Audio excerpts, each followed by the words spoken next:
You've used a thermometer hundreds of times, stuck one under your tongue as a kid, maybe checked the weather outside, or had someone point one at your forehead at the airport. But here's the thing. Nobody tells you. Your thermometer has never once measured temperature. Not even close.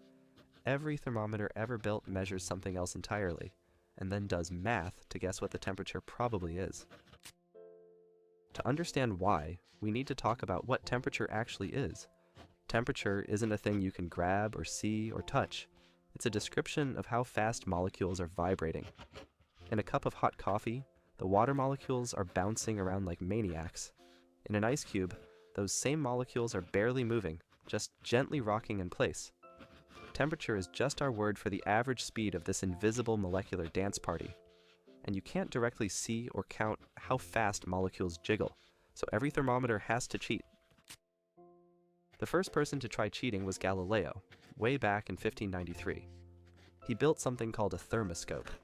It was basically a glass tube with a bulb on top, dipped upside down into a bowl of colored water. When the air in the bulb got warmer, it expanded and pushed the water level down. When it cooled, the air contracted and sucked the water up. It had no scale, no way to compare readings, but it proved something revolutionary. You could watch temperature change by watching something else change. That something else was the volume of air. About 100 years later, Daniel Gabriel Fahrenheit had a better idea. Instead of air, use liquid. He sealed mercury inside a thin glass tube. When the mercury got warmer, it expanded and crawled up the tube. When it cooled, it shrank back down. This was genius for one simple reason. Mercury expands at an incredibly steady, predictable rate. 1 degree hotter, it stretches the exact same amount every single time. That predictability meant you could etch marks onto the glass and actually assign numbers to temperatures. For the first time in history, a doctor in London and a scientist in Paris could agree on exactly how hot something was. Mercury was the gold standard for over 250 years. It stays liquid across a huge range, from -39 degrees all the way up to 356 degrees. It doesn't stick to glass, it's shiny and easy to see. But there's a big problem. Mercury is incredibly toxic. Break a mercury thermometer and you've released a neurotoxin into your home. 1 gram of it can contaminate an entire lake. So starting in the 2000s, countries around the world began banning them. The most successful thermometer in history was slowly being retired. But by then, something much better had already taken its place. Instead of watching liquid expand, electronic thermometers listen to electricity slow down. Inside a digital thermometer is a tiny piece of metal or ceramic called a thermistor. When electricity flows through it, something interesting happens. The hotter the thermistor gets, the more its atoms shake. And the more they shake, the harder it is for electrons to squeeze past them. It's like trying to run through a crowd of people. If everyone's standing still, you can weave through easily. But if everyone's jumping and flailing their arms, you're going to get bumped and slowed down constantly. That slowdown is called electrical resistance, and it changes in a perfectly predictable way with temperature. So a digital thermometer sends a tiny electric current through the thermistor, measures how much resistance it encounters, and then uses a formula to convert that resistance into a temperature reading. It never felt heat. It never touched a temperature. It measured how much electricity was slowed down and calculated everything from that. These thermometers are cheap, accurate, and fast. They can take a reading in just a few seconds. And unlike mercury, if you drop one, you just need a new battery, not a hazmat team. But resistance thermometers have limits. They top out at a few hundred degrees. So for measuring the inside of a jet engine or a blast furnace, engineers use something called a thermocouple. Take 2 different metals, like copper and nickel, and twist their wires together at one end. When that junction gets hot, something strange happens. The 2 metals react to heat differently, which creates a tiny voltage, a small flow of electricity. The hotter the junction, the higher the voltage. By measuring that voltage, you can calculate temperatures up to 2,000 degrees. No liquid, no moving parts. Just 2 wires and the physics of unequal metals. Now here's where things get really wild. What if you could measure temperature without touching anything at all? You can. Because everything in the universe that has a temperature is glowing. Right now, your body is emitting infrared radiation. You can't see it because your eyes only detect visible light, But to an infrared camera, you're literally shining like a light bulb, and the hotter something is, the more radiation it pumps out. A warm forehead emits more infrared than a cool one. A hot engine emits way more than a cold wall. This isn't magic, it's physics. Every object with a temperature above absolute zero radiates electromagnetic energy. An infrared thermometer is basically a tiny telescope for invisible light.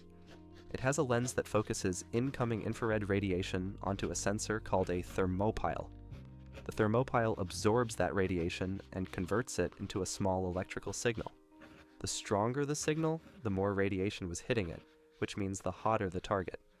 The whole process takes less than a second. Point, click, done. No contact needed. And that's why during the pandemic, someone could point a device at your forehead from a foot away and instantly know your temperature. They weren't measuring heat. They were catching the invisible glow your body was throwing off. But here's the uncomfortable truth. Different thermometers don't always agree. Put a mercury thermometer, a digital thermometer, and an infrared thermometer in the same room, measuring the same thing, and you might get 3 slightly different readings. Why? Because they're each measuring completely different physical phenomena.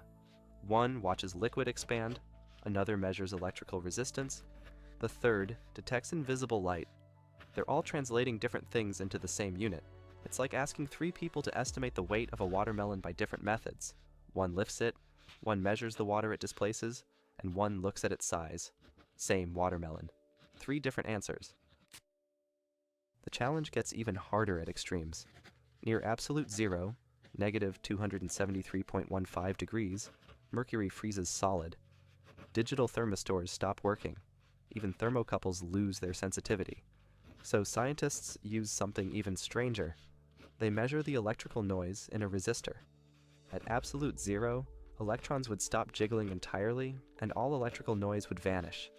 The closer you get to absolute zero, the quieter the noise becomes. By listening to how silent a piece of metal is, scientists can measure temperatures within 1,000th of a degree of the coldest possible point in the universe. And at the other extreme, the surface of the sun burns at around 5,500 degrees. You obviously can't stick a thermometer in it, but you don't have to. Remember, everything hot glows, and the color of that glow tells you the temperature. A red-hot piece of iron is around 700 degrees. Orange means about 1,000. White-hot is over 1,200. The sun's surface glows a specific shade of yellowish white that corresponds to exactly 5,500 degrees. Astronomers use this same trick to measure the temperature of stars billions of light years away. They just observe what color the star is shining. So think about that for a second. We've been measuring temperature for over 400 years. We've built devices that can detect the feverish glow of a forehead, the silence of electrons near absolute zero, and the color of stars that are unimaginably far away. But not a single one of these devices has ever directly measured temperature. Every thermometer ever invented is a translator.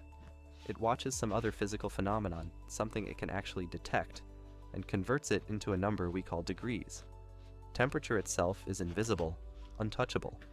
It's a property of reality that we can only ever experience through its side effects. And honestly, that might be the most beautiful thing about thermometers. They're proof that humans found ways to measure the unmeasurable. We can't see molecules vibrating. We can't touch kinetic energy.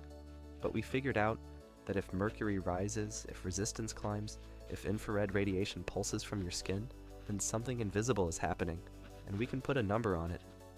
The next time someone points a thermometer at your forehead, remember, it's not reading your temperature. It's catching the faint glow your body casts into the invisible world, and translating it into a number we can all understand. If you like this video, check out one of these, and don't forget to subscribe.